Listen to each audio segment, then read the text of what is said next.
Hello, sir. Hello. How's it going? Sore throat, but it's Oh, good. no. Okay, I'm going to be head judging the Yu-Gi-Oh tournament that happens that you're going to be commentating on. Yes. So I just want to throw this out there. Beeman, there are no Millennium items. You cannot cheat. I'm just going to throw that out there real quick.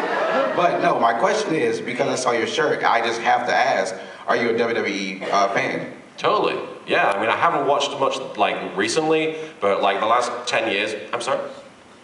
Some non-believers say TNA is the best. I didn't really hear it. It was I haven't seen TNA, unfortunately. But WWE, I've been a huge fan of since like the late 90s. Like I watched a little bit like in the late 80s as well. I wasn't a fan, but like ever since the 90s, like with the whole when Cactus Jack came back, that's pretty much when I jumped back into the show. And I love wrestling. I love the idea of telling a story using only like your body and wrestling moves and everything. I know, it sounds stupid when you say it like that. But I genuinely have a lot of respect for people who do that, and I love the goofy storylines. It's just, it's like, it's Dragon Ball Z, in a way. It's just a giant soap opera with lots of fighting and punching and stuff. Oh, real quick, are you rooting for The Rock or Cena for WrestleMania? Cena? I know, but it's just that The Rock really hasn't been on the show enough to really warrant being the champion, in my opinion. So I would want Cena to take it back. Yes. Thank you. No problem, man.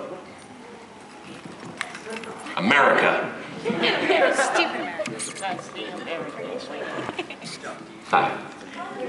Thank you, Steve. Why so British? Why so British?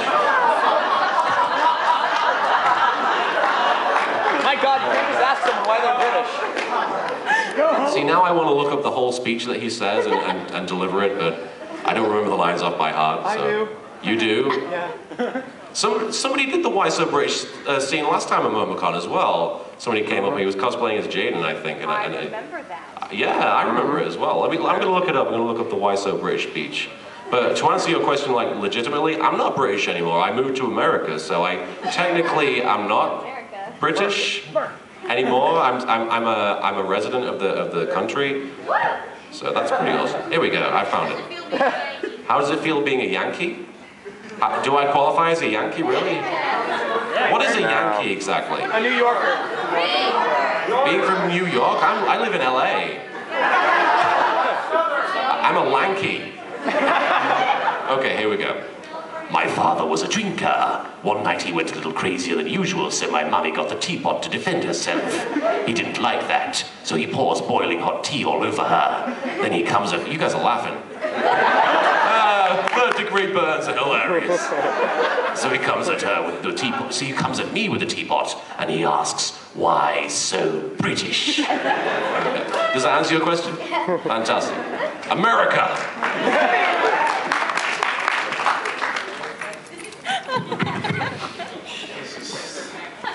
Hi. Hi. Why so shy, mate? I got it. Well, first of all, you're my hero. I just want to know that. It's very nice to meet you, man. Thank you. You probably remember me. I bought a poster off you, and we said, like, I spoke to you for like 2 seconds. So, Oh, yeah. What, yesterday? Yeah. Oh, yeah, I do remember, yeah. You weren't wearing the Shy Guy hat. No. I think it was Friday. Oh, okay. Yeah, and we're friends now. Yes, obviously. Yeah. Okay, well, the question is, when you, like, do, like, the voices a lot, and then you, like, after you're done recording, and, like, someone comes up to you, it's like, hey, how's it going? Do you just, like, accidentally break back into the voice? Like, it's like, oh, how was your Brooklyn Rage? Well, that's the legitimate answer to that question. I do sometimes slip into the voice. It's not like after I'm done recording, but sometimes I'll just, and people will be like, why did you just answer me as Yugi? Or, why were you being Yami just now? And I'm like, I was trying to be confident. But sometimes people ask me if I ever like break into the voice at work, because I used to work retail, and I always wanted to like serve a customer in like Kaiba's voice or something, just to mess with them. But I did actually cosplay Kaiba one time at work because they were doing people could come in fancy dress on Christmas Eve, and so I spent an entire day working in a store in England dressed as Kaiba, and nobody knew who I was except one guy on staff who walked in, did a double take, and went, "Seto Kaiba," which made me feel like kind of a badass. but aside from that, I mean, if you were here yesterday, we went into a lot of detail about going into character voices with me and my wife, and we probably went into too much detail. But yeah, usually just to goof around. I don't really like inadvertently do it. All right. No problem. Very nice to meet you, my new best friend. Fantastic. Take care, Erica. Hi. Hey. I was wondering, as a fan of Yu-Gi-Oh, how you feel about friendship and human bond being a huge part of the pursuit of happiness? Oh, I absolutely support it. I mean, one of the reasons I love Yu-Gi-Oh so much and still do to this day is because they've never really lost sight of that as being a huge element of the show. Friendship, like I always do a friendship symbol when I come to a convention. Like, especially if like I see a group of Yu-Gi-Oh cosplayers, I try and do it with like the biggest group I could. Like we all get in the middle and we do the friendship symbol. And one time I was doing it at Comic-Con and I was doing it with all my friends and we were drawing the symbol and Doug Walker like sneaks in and puts his hand in the middle and he was part of the friendship symbol, which was pretty awesome. We had to explain to him what the hell was happening. Because I was like, oh, you had to ruin it, man. I tell this story a lot, but last year at MomoCon there was this young girl who asked if I was a brony. I have that video. Yeah. And I started to say no, and she kind of gets this look on her face like she's about to cry. And I felt really bad about it. But ever since then, every time I go to a convention and somebody asks if I'm a brony, I say no, and there's like a huge cheer from the audience, and I'm like... I mean, I don't dislike the show or anything. I've had certain run-ins with some of the fans, but I wouldn't want to judge the entire fandom based on like some encounter. I'm not answering your question at all right now, am I? I'm sorry. But yeah, friendship has always been like, even like in the earliest manga stuff, friendship has been like obviously the strongest focus of the series.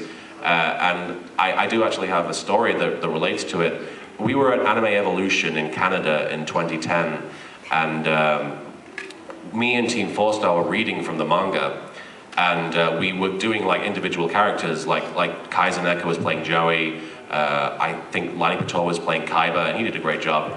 Taka was playing Tristan, and we were doing the scene from the Death Tea tournament where Tristan kind of sacrifices himself to let the other guys keep going. And all the other characters are under the impression that Tristan is dead, and Yugi kind of breaks down and is like, well, why are you guys even my friends? You know, all this stuff is happening, and I'm basically making you guys go through all this stuff, and why would you guys even care to be my friend anymore? And Joey basically like says, snap out of it. You do realize that knowing you and being your friend has made us better people as a result. And Kaiser was reading these lines, and he started almost crying. And afterwards, I kind of took him aside and said, well, why are you crying, mate? That was Yu-Gi-Oh dialogue. I mean, as cheesy as it is, and as much as I love it, it is Yu-Gi-Oh. And he says to me, because I realized while I was reading those words that I was talking about you. And so I started crying.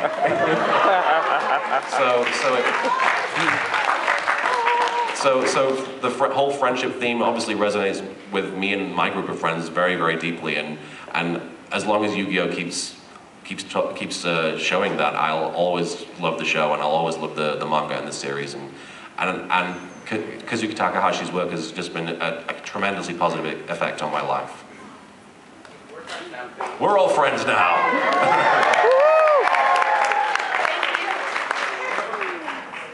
Hello, sir. Good morning. Quick question for you. What did it feel like for you the moment you realized that abridging and voice acting was something you could do for a living and not just a fun side project? Well, I don't actually voice act for a living just yet. I mean, I book some professional work, but the stuff I do for a living is more like I did retail, and now I have my own merchandise brand. But the Yu-Gi-Oh! Abridged and all that stuff, I don't actually make money off the videos or anything, and I don't make money off doing the voice acting. I just do it as a hobby. But the moment I realized I could do it and have fun and people would, care about it, I was blown away. I mean, it was incredible. Like, I used to be a complete, shut-in. I dropped off the face of the earth for 6 years, and obviously doing something like Yu-Gi-Oh! Abridged was kind of intimidating, but I love doing the goofy voices. Ever since I was a kid, I've liked doing impressions. Like, the reason Rex and Weevil are Beavis and Butthead is because back in school, in order to avoid being bullied, I would do impressions of people. Like, I do impressions of the teachers, and Beavis and Butthead was a big one that I would do. Like, I would write entire essays in the style of Beavis and Butthead, just so I could read it in front of the class and do the voices. So I've always loved doing that, and getting to do that on a regular basis in like a show, like especially like something like Yu-Gi-Oh! Abridged, where I'm paying tribute to one of my favorite series. It's been an incredible blessing, and I've always loved it. I'll never stop loving it. The idea of doing it professionally, I have no idea. I don't know if I'm going to like it, because acting in a booth is so, like I said, it's intimidating and it's stressful, but the rush you get out of it afterwards there's nothing like it. So I hope that I'm able to do it professionally, but I can't really say if it's something I'm going to be able to pull off. But hopefully, cross fingers. Thank you. No problem. Hello again. Hi. Steve. Hi. What is your real name, Steve? Anthony? Andrew. Andrew, I'm sorry. Andrew! Hello. In the voice of Nylock, could you tell me like a story about how you got on to the show Tome? To the show Tome? Yeah.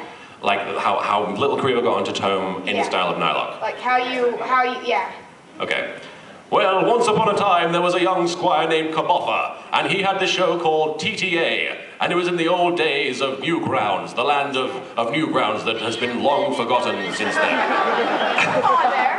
And he ventured into that land, and he tried to complete his quest for the goal of ultimate Newgrounds glory. And unfortunately, he didn't quite attain it, but everybody wanted him to try again. So he returned to the land of Newgrounds, and he created this series called Tome, which he wanted to do as a direct inspiration from the original series, TTA. And he needed to enlist the help of Nylock, Dragon of Voice Acting. So he came to me and he said, "You're one of the most charismatic people I know." And I was like, "Thank you, Squire Kabotha. I will do this for you, but you'll have to pay me lots and lots of money." And he said, "I can't." And I said, "Well, never mind. We'll do it anyway."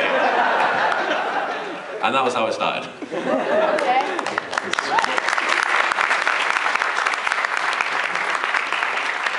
Hello. Just right off.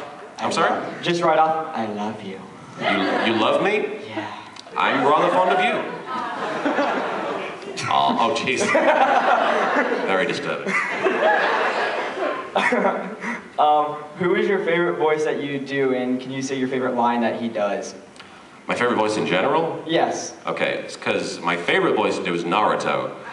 And people always expect it to be Yu-Gi-Oh! Abridged. And from Yu-Gi-Oh! Abridged, it'd probably be Marek.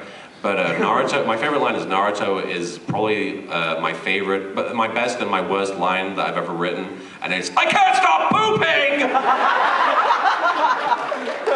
But as Marek, I'm a big fan of frigging rags is Shizu, and they touch butts with their butts.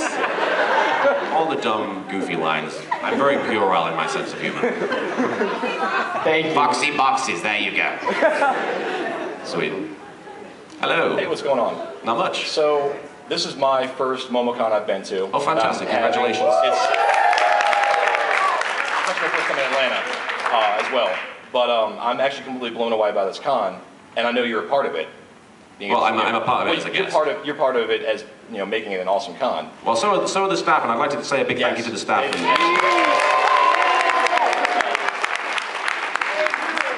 Andrew. That being said, I don't know if this happened or not this weekend because it's been a pretty happy con, but I'd like to do an emo off with you, Sasuke. I'm out of Starbucks.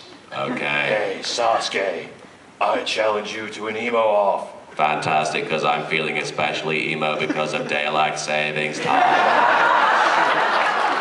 It's quite horrible. 3, 2, 1.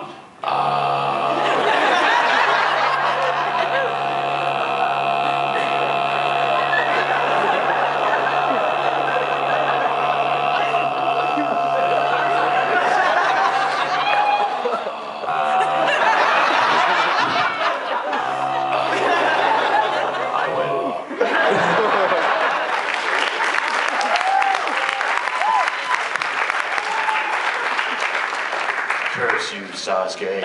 I'll get you back. Somehow.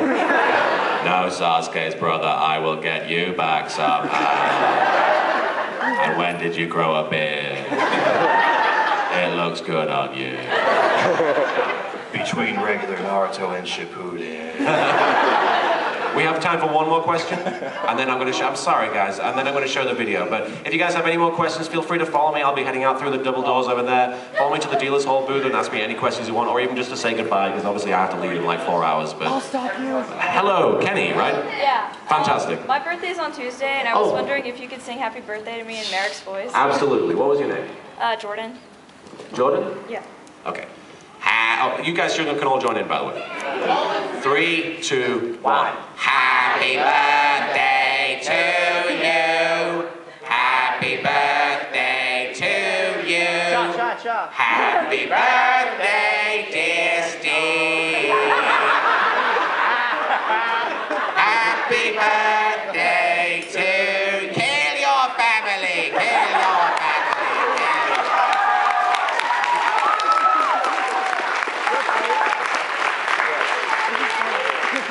Beautiful. Well, without further ado, I shall try and set up this laptop again. Oh, I'm on camera. I didn't even realize. Oh, jeez. I'm very embarrassed.